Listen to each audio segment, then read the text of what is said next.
bahwa politik dinasti hari-hari ini di negeri ini sudah menjadi embrio rusaknya demokrasi. Ia merupakan pangkal yang bisa mengantarkan demokrasi kita di ujung kematian bila langkah-langkah itu tidak dihentikan. Bismillahirrahmanirrahim. Assalamualaikum warahmatullahi wabarakatuh. Perkenalkan, saya Haidar Akmal Al-Fikri dengan NIM 2284066006 Prodi PGSD. Pada video kali ini di mata kuliah literasi di SD, saya ditugaskan untuk membaca suatu buku. Yang kebetulan saya membaca buku Bagaimana Demokrasi Mati yang ditulis oleh Stephen Levitsky dan juga Daniel Ziblatt. Pada bagian pertama di buku ini dengan judul Persekutuan Penentu Nasib, saya mendapati bahwa bagaimana pemerintahan yang demokrasi itu seharusnya tidak dipengaruhi oleh orang luar yang bahkan tidak memiliki atau tidak ahli di bidang politik.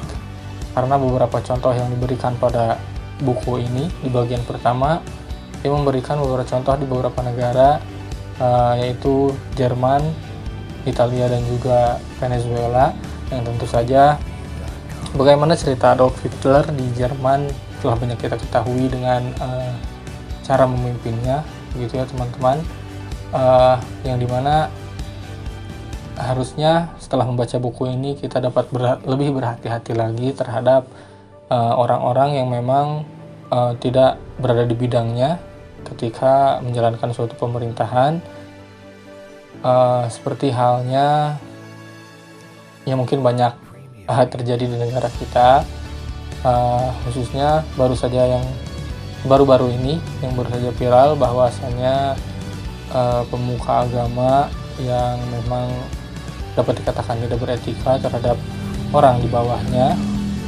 menganggapnya rendah dengan kalimat-kalimat yang tidak seharusnya. Itu adalah contoh bagaimana cerminan dari isi buku Bagaimana Demokrasi Mati itu sendiri, yang melibatkan orang-orang yang tidak begitu ahli di bidang politik untuk menguruskan suatu pemerintahan seperti itu, teman-teman. Jadi memang seharusnya menjadi peringatan setelah membaca buku ini, khususnya di bagian pertama ini, yang dimana pada buku pertama ini penulis memberikan analogi cerita dongeng Aesop tentang kuda, rusa, dan juga pemburu, di mana kuda dan rusa sedang berselisih atau memiliki perkelahian. Kemudian kuda meminta pemburu untuk membalaskan dendamnya, tetapi pemburu memberi syarat untuk membantu kuda tersebut, di mana kuda harus menggigit sepotong besi agar dapat dikendalikan oleh pemburu atau dibimbing. Kemudian dipasangkannya pelana di punggung kuda agar dapat ditunggangi ketika mengejar rusa tersebut. Singkat cerita, si rusa bisa mati ketika diburu oleh pemburu dan juga kuda. Kuda meminta, setelah kemenangannya kuda meminta kepada pemburu untuk melepas besi dan juga pelana di punggungnya. Tapi kemudian pemburu berkata, "Tidak semudah itu kawan, saya lebih nyaman seperti ini yang dapat mengendalikanmu." Mungkin kira-kira seperti itu jika kita melibatkan orang lain yang memang di luar ranahnya ketika menguruskan sesuatu, khususnya pemerintahan yang memang cukup berat ya ranahnya, karena melibatkan banyak masyarakat di suatu negara gitu, banyak melibatkan jiwa dan juga kehidupan di suatu negara seperti itu. Jadi negara kita yang demokrasi ini katanya telah mengalami hal-hal yang sulit memang, di mana terangkatnya politik yang sebelumnya viral, politik dinasti dari Bapak Presiden Jokowi kepada Bapak Wakil Presiden saat ini,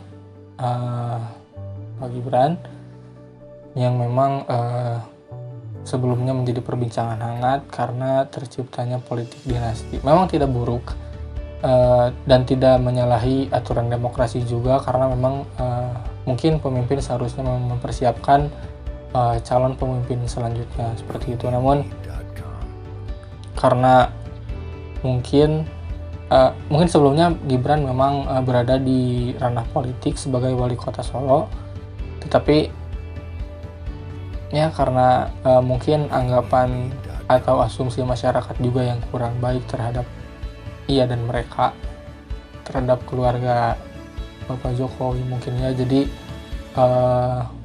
dapat dikatakan unsur atau kalau kata orang zaman sekarang vibes demokrasinya itu lebih hilang seperti itu. Jadi mungkin video ini tidak dapat menyelesaikan permasalahan yang terjadi di Indonesia saat ini, tetapi dapat menjadi peringatan juga, karena pada saat ini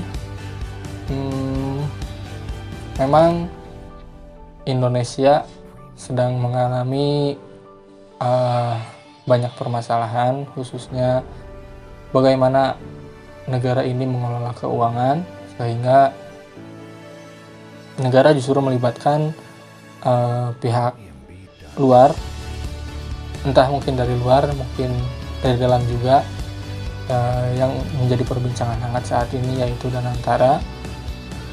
Semoga saja dengan beberapa kemungkinan, dengan banyaknya kemungkinan, negara kita dapat mendapatkan kemungkinan yang paling baik agar dapat bisa lebih maju dan tidak sampai merasakan cerita-cerita yang ada di buku Bagaimana Demokrasi Mati ini.